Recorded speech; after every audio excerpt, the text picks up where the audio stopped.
RPD channel में आपका स्वागत है। मैं आरपी दुबे। सभी व्यूअर्स को मेरा नमस्कार। दोस्तों, इस वीडियो में मैं आपके साथ साझा करूंगा कि कैसे पाकिस्तान भारत के खिलाफ दक्षिण एशिया में तनाव बढ़ाने की कोशिश कर रहा है। असीम मुनीर जो मुख्य व्यक्ति है, जो इंडिया के पड़ोसियों को उकसाकर भारत को अस्थिर करने की साजिश रच रहा है। दोस्तों, दक्षिण एशिया में तनाव बढ़ सकता है क्योंकि पाकिस्तान भारत के खिलाफ बहुमोर्चे की रणनीति पर विचार कर रहा है। नए अमेरिकी समर्थन से पाकिस्तान को और मजबूत कर दिया गया है, जिसमें बांग्लादेश और भारत का पूर्वोत्तर क्षेत्र भी शामिल हो सकता है। पाकिस्तान के सैन्य प्रवक्ता ने पूर्व से शुरू करके भारत के भीतर और भी गहराई तक हमला करने के इरादे का संकेत दिया है। दोस्तों, इस बदलती रणनीतिक विषाद के केंद्र में है फील्ड मार्शल असीम मुनीर, जो पाकिस्तान के सेना प्रमुख और देश के वास्तविक शासक भी है। वहां पर जो पॉलिटिकल लीडरशिप है वो सिर्फ एक सिंबॉलिक है। पाकिस्तान की सत्ता, जो डिफैक्टो जो पावर है, वो असीम मुनीर के हाथों में है। इस समय बदलती भू राजनीतिक धाराओं से उत्साहित होकर मुनीर भारत के प्रति पाकिस्तान की रणनीति को नए सिरे से ढालते दिख रहे हैं। दोस्तों, एलजी लेफ्टिनेंट गवर्नर अहमद शरीफ चौधरी,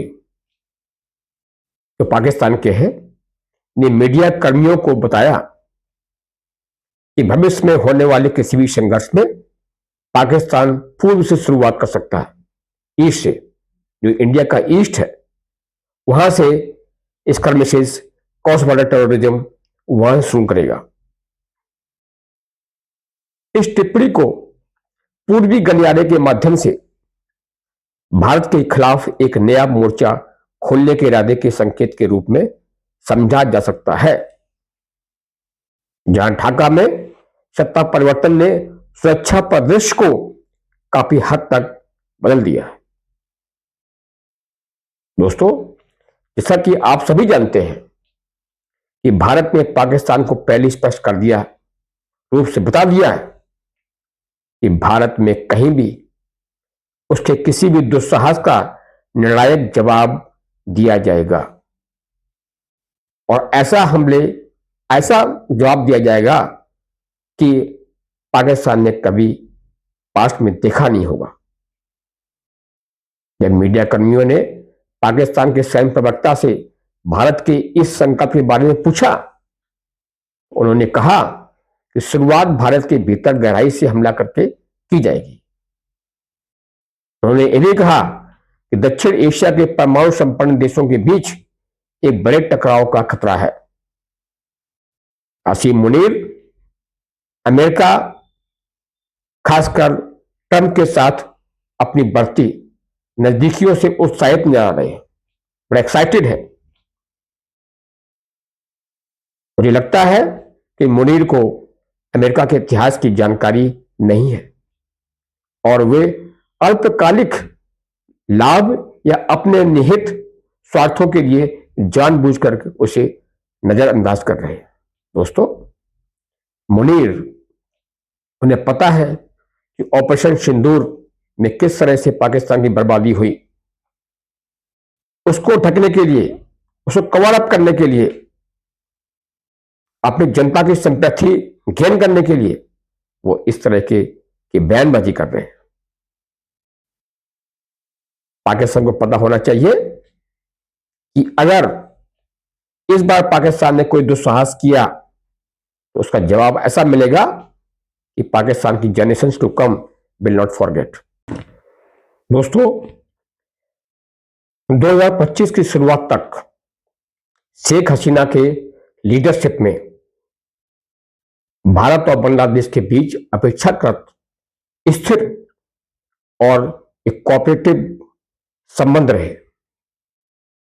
उनका प्रशासन इस्लामी चरमपंथ के विरुद्ध एक मजबूत गढ़ और सीमा पार सुरक्षा समन्वय में एक विश्वसनीय सहयोगी साबित हुआ था।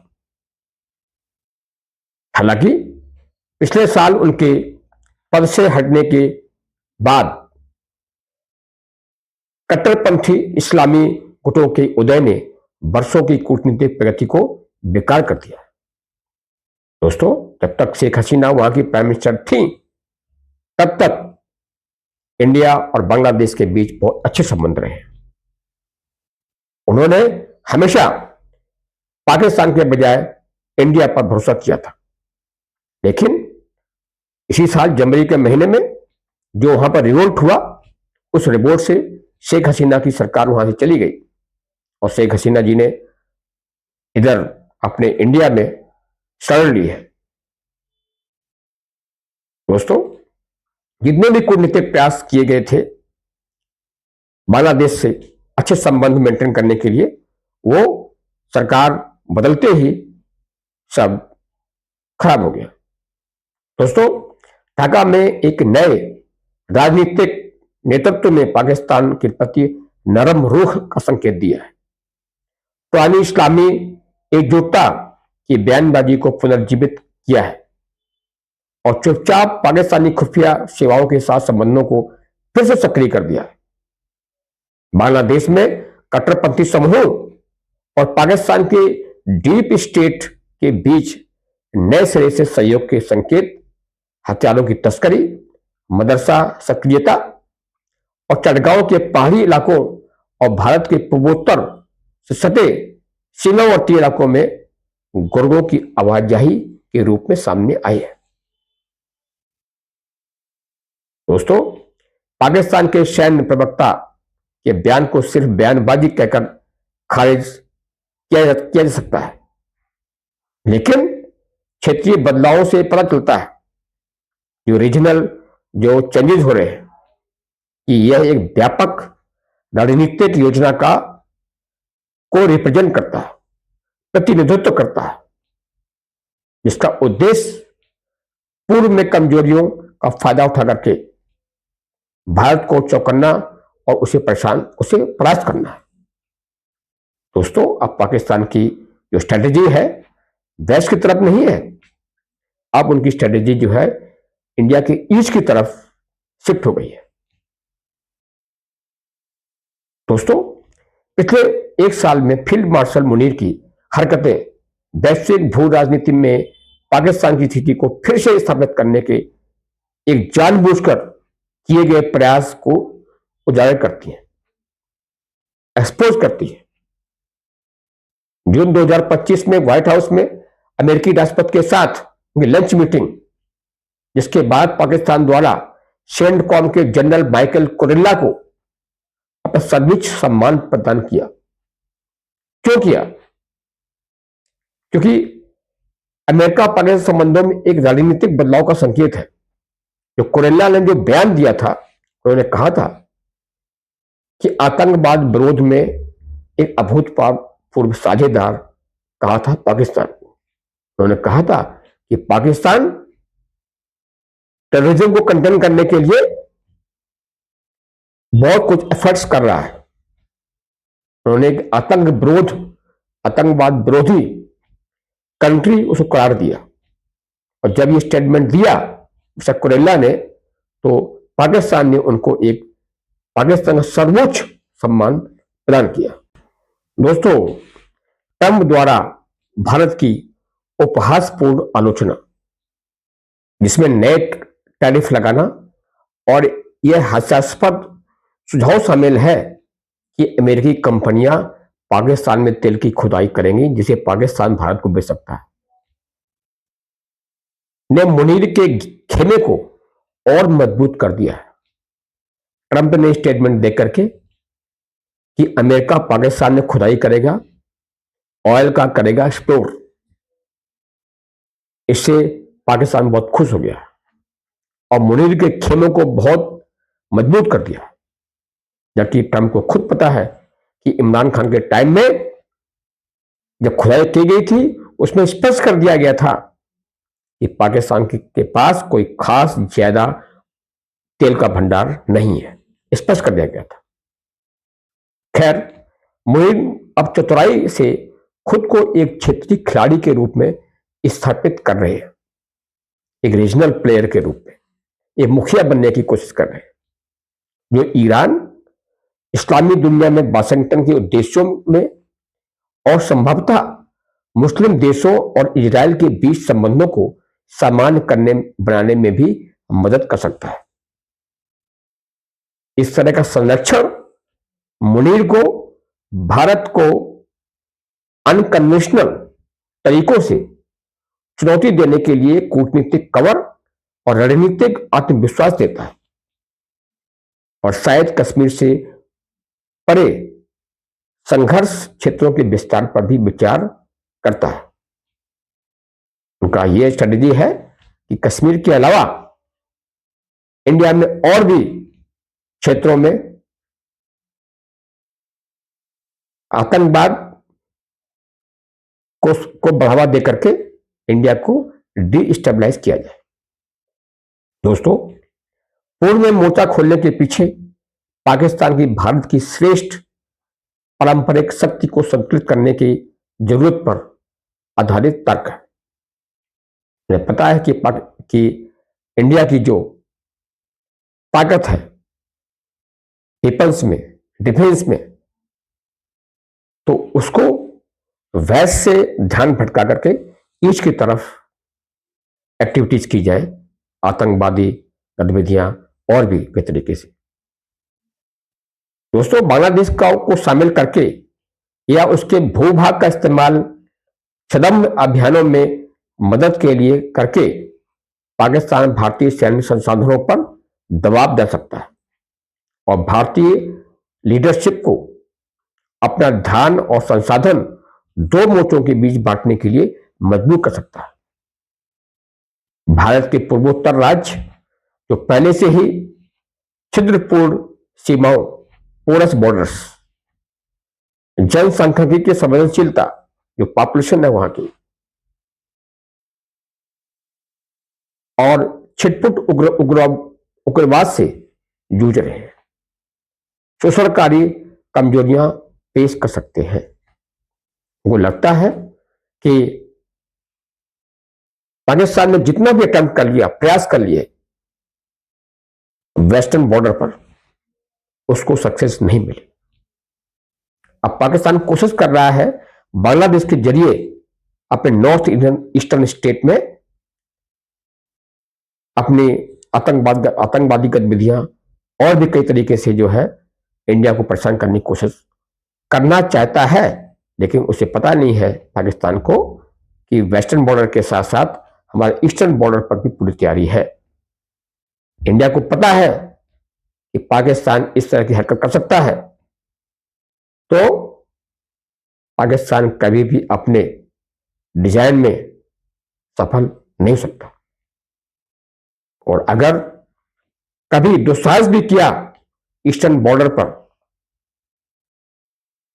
किसी भी मिस एडवेंचर किया, दुस्साहस किया, तो पाकिस्तान ने देखा है अभी ऑपरेशन सिंदूर, ऐसे ही ऑपरेशन वहां भी चलाया जाएगा और ऐसा जवाब मिलेगा बांग्लादेश को भी कि बांग्लादेश भी याद रखेगा। दोस्तों, इंडिया ने स्पष्ट कर दिया है कि इंडिया एक शांतिपूर्ण देश है, लेकिन शांतिपूर्ण देश को एक कमजोरी के रूप में नहीं देखा जाना चाहिए। अगर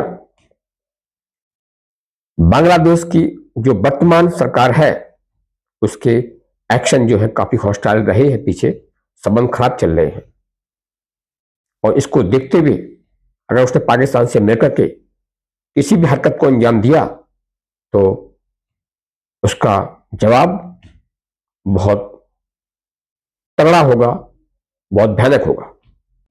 दोस्तों, पश्चिम बंगाल, असम और त्रिपुरा के सीमावर्ती क्षेत्रों में सांस्कृतिक और भाषाई निकटता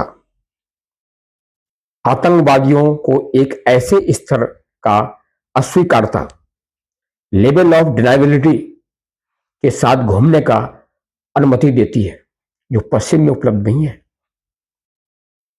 भारी सैन्य नियंत्रण रेखा के विपरीत पूर्वी सीमा पर हथियारों और निगरानी की उतनी भरमार नहीं है। पाकिस्तान के लिए यह अस्वीकार्य हमलों का एक अवसर खुल सकता है। संभवतः स्लीपर सेल या बांग्लादेश स्थित जिहादी समूह द्वारा समर्थित सीमा पर आतंकवादियों के माध्यम से। उन्हें यह पता है कि जिस प्रकार से इंडियन फोर्सेस पाकिस्तान के साथ जो वेस्टर्न बॉर्डर है वहां पर जितना ध्यान केंद्रित कर रहा है, उतना ध्यान इंडियन फोर्सेस का ईस्टर्न तरफ नहीं है। और वहां के बॉर्डर्स भी पोरस है, क्योंकि बांग्लादेश क्या और जो उधर अपने असम, त्रिपुरा, बंगाल की जो जनसंख्या है, जो लोग हैं, उनका सांस्कृतिक भी, कल्चरल और उनका जो लिंग्विस्टिक प्रॉक्सिमिटी है वो ऑलमोस्ट एक जैसा है। तो वहां से इन्फिल्ट्रेशन बहुत आसान है इंस्टेड ऑफ वेस्ट। तो पाकिस्तान की स्ट्रेटेजी है कि इंडिया को ईस्ट की तरफ से घेरा जाए,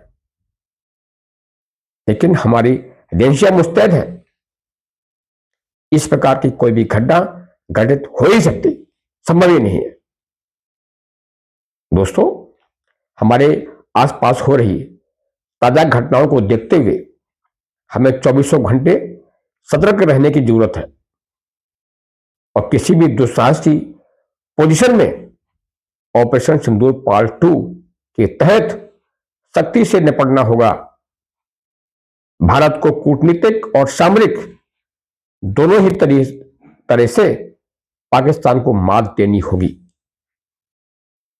दोस्तों, अगर ये वीडियो आपको पसंद आया हो तो इसे लाइक करें, शेयर करें और चैनल को सब्सक्राइब करें। जय हिंद, जय भारत।